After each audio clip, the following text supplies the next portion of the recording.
What is up, guys? Welcome back to S3M2 Football and welcome to today's football preview video.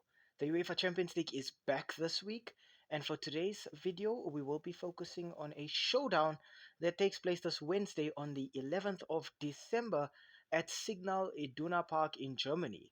For today's video, let's touch a little bit on Borussia Dortmund versus Barcelona.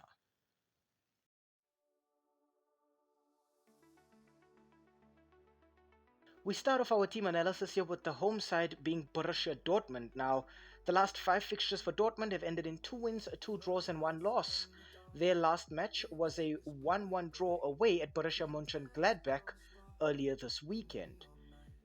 In these last 5 fixtures, Dortmund have scored 10 goals and conceded 5 goals. So Nuri Sahin's team are getting goals, but maybe conceding a few too many. The first player I'd like to talk about for Borussia Dortmund has got to be Ghanaian centre forward Serhou Guirassy. In 16 appearances, Guirassy has scored 10 goals and provided 4 assists. And in this centre forward, I think Dortmund have a very dynamic, very direct and athletic centre forward who's very focused on getting goals right now. Guirassy is always just looking to make his way towards the opposition goalpost and put the ball at the back of the net. Next up, I want to talk about Austrian central midfielder Marcel Sabitzer. In 19 appearances, Sabitzer has yet to score or assist, but in Sabitzer, I think Dortmund have a real box-to-box midfield general, a player who's got tons of stamina, who's very aware of what's happening all over the pitch, so he knows exactly where the opposition are looking to mount their attacks from, but he's also aware of where exactly the opposition are looking weakest. So expect Marcel Sabitzer to be probing and scanning the pitch all the time. And finally, I want to talk about German centre-back Nico Schlotterbeck. In 19 appearances, Schlotterbeck has just 4 assists, but in him, I think Dortmund have a very solid, composed defensive leader. Schlotterbeck is always looking to predict how the opposition will attack, and then he's looking to sort of pick up the passes from the opposition before they reach their intended targets. Schlotterbeck also gives this team a bit of an attacking edge from set pieces, because aerially, he's no slouch either. Okay, on to the injuries now. For Borussia Dortmund, I think they're still going to be concerned with left winger Adeyemi, who's out with a muscle fiber tear, and then Julian Brandt, who plays as an attacking midfielder, is also out with a muscle injury. But I think coach Nuri Sahin is still going to look to play counter-attacking football, just hitting the opposition as frequently and as quickly as possible. So I'm expecting to see Dortmund lined up in a 4-2-3-1 formation. The idea here will probably be to flood the midfield with 2 defensive midfielders to just crowd Barcelona out in the heart of the pitch. Probably just looking to stop Barcelona from getting their possession style going. But I think in terms of attacks, we'll probably see Gittens and Malen out on either wing to stretch Barcelona, perhaps catch them unaware, while Guirassy plays centrally, just looking to put the ball past the keeper as quickly as he possibly can.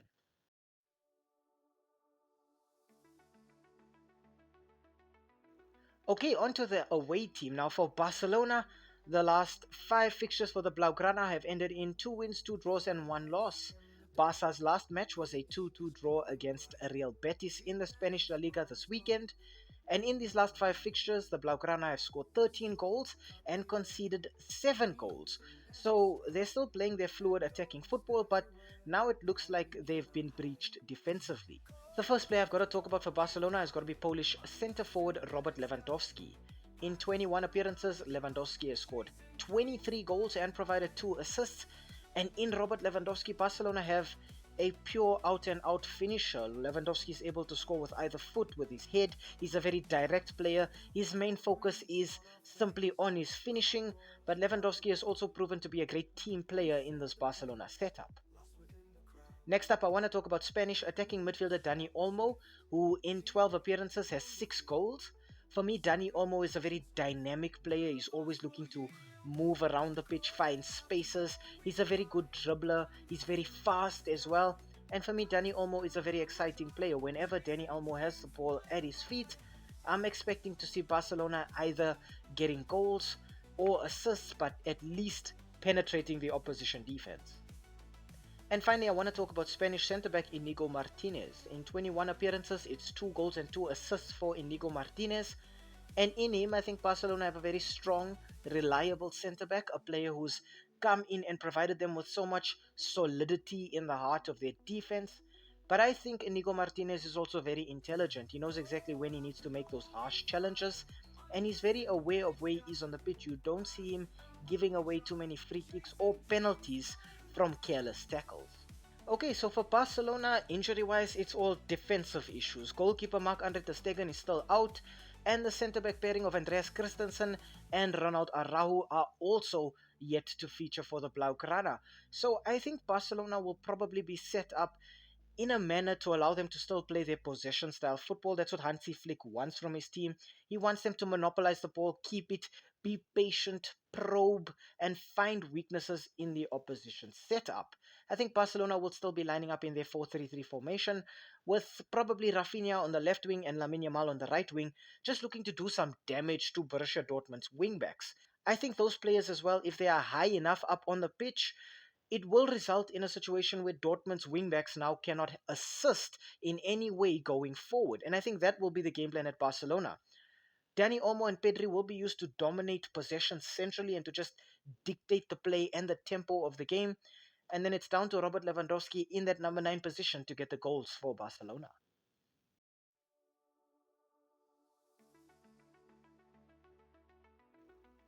Okay, on to the head-to-head and the S3M2 Verdict. Now, the last few fixtures between Barcelona and Borussia Dortmund, they've been 4 in total, have ended in 2 wins for Barcelona and then 2 draws. So it doesn't look very promising for Borussia Dortmund.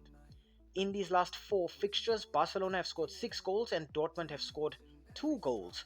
So again, it doesn't look very bright for Borussia Dortmund in this one. If we look at the Champions League table right now, Barcelona are third with 12 points, while Borussia Dortmund are fourth, also with 12 points. So these teams are now in a bit of a direct fight for dominance, where both need all 3 points and they want to ensure them as soon as possible. Barcelona are leading the La Liga race right now, but just barely. They've let Real Madrid back into the title race, and now they're under pressure. For Borussia Dortmund, however, they're completely out of the Bundesliga race, I would say. I think they've just slipped up far too many times to really mount an actual title challenge. But then they've been knocked out of the DFB Pokal as well. So for Borussia Dortmund, the Champions League is their last and only attempt at getting silverware this season. So it's all of their eggs in one basket. I think with Barcelona playing this fluid attacking football as well, we all know how devastating this team can be. They proved it against Bayern Munich. And I think with Borussia Dortmund, they've been erratic and inconsistent this season, and they proved that against Real Madrid. Dortmund were leading, and then they ended up throwing the match away and losing 5-2. And for Barcelona, it was just a massively dominant performance against Bayern Munich. So if we compare these teams with their performances against their closest competitors, it does look like Barcelona look a little bit better here.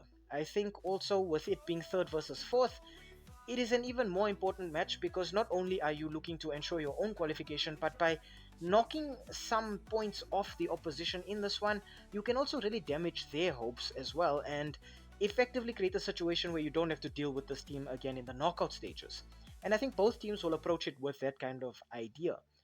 Dortmund's 6 losses this season have all come away from home. Signal Iduna Park has yet to fall to any team. They have had draws at home, but there's been no losses for Dortmund at home. And I think I really would have thought that Barcelona would win this one easily if it was played in Spain. But knowing it's being played at Signal Iduna Park, where it's Dortmund's fortress, the place where they have managed to make it impregnable, really throws the cat amongst the pigeons here. I think Barcelona will be looking very fluid going forward. I think Dortmund will be trying to look solid in midfield, but they are prone to the occasional blunder here and there. But I just cannot separate these two teams. I think really it's going to result in a situation where both teams cancel each other out. One will score, the other will equalize, that kind of situation. But I think the final score in this one is going to be Borussia Dortmund 1, Barcelona 1.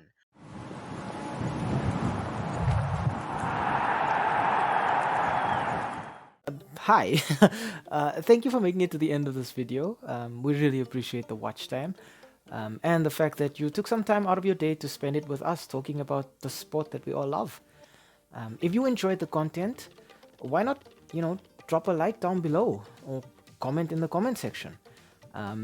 Maybe even consider subscribing to the channel. And I mean, while you are here right now, have a look at some of our old videos too. They should be appearing on the screen right now, along with that subscribe button. So you know exactly what to do. Thank you so much. It really helps with the YouTube algorithm. And have a great day out there. And we hope to see you again very, very soon. Thanks. Stay safe.